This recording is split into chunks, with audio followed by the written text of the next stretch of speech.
থেকে আমি দেখি যে আমি আজকে কথা বলতে পারছি আপনাদের সামনে। আগে আমাকে দাঁড়াতে হলে, শাহবাগে দাঁড়াতে হলে শুধুমাত্র আমার হারিয়ে যাওয়া যে তুলে নিয়ে গেছে র‍্যাব, সেই ভাইয়ের ছবি নিয়ে আমার সাথে যে হাজারো মা ছিলেন, শিশুরা ছিলেন, সন্তানরা যাদের বাবাদের ছবি ধরে দাঁড়াতেন, তাদেরকে দাঁড়াতে দেওয়া হতো না।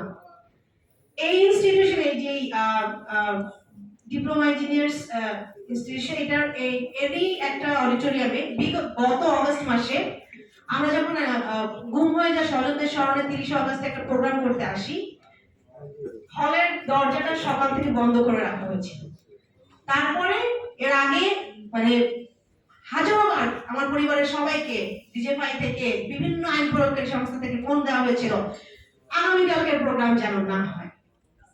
কিন্তু আমি বলবো ভিতরে আসলে এতটা সাহস ছিল বা এতটা আকাঙ্ক্ষা ছিল যে জানার আমার ভাইদেরকে যে তুলে নিয়ে গেছে তাদেরকে সাথে কি করা হচ্ছে, তাদেরকে কোন সিক্রেট ডিটেনশন সেলে রাখা হচ্ছে। আমাদের আওয়াজ যদি বন্ধ করে দিতে পারে তাহলে ফ্যাসিস্ট রেজিম সাকসেসফুল হয়ে যাবে। তো আমরা এসেছিলাম, আমাদের সাথে হাজারো পরিবার এসেছিল, আমরা করেছিলাম প্রোগ্রামটা বিগত 30 অগস্টে। তো এইভাবে অনেক কষ্ট করে আমাদেরকে বিগত 1 যুগ ধরে দাঁড়াতে হয়েছে।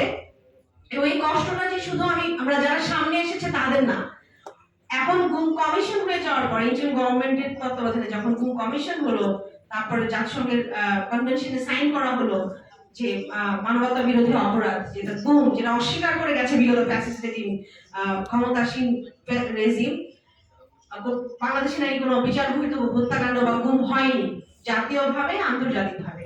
তো সেই জায়গায় অ্যাটলিস্ট এইখানে আসতে পেরেছি যে আবেদনগুলো গ্রহণ করা হয়েছে, 1600 বেশি গুমের আবেদন ইনকোয়ারি কমিশনে জমা হয়েছে। সংখ্যাটা কিন্তু আসলে গুম হয়ে যাওয়া আমরা যারা বুঝি, যখন আমরা ঢাকা বা ঢাকার বাইরে যাই, অনেক মানুষ আছে যারা এখনো তাদের তথ্যগুলো সামনে আনছেন না। এখনো তাদের মধ্যে আশঙ্কা আছে আসলে আমার তথ্যটা আনার পরে এর পরবর্তীতে যে সিকিউরিটিটা আমার দরকার, আমার পরিবারের দরকার, সেটা কি আমি পাবো কিনা আদৌ।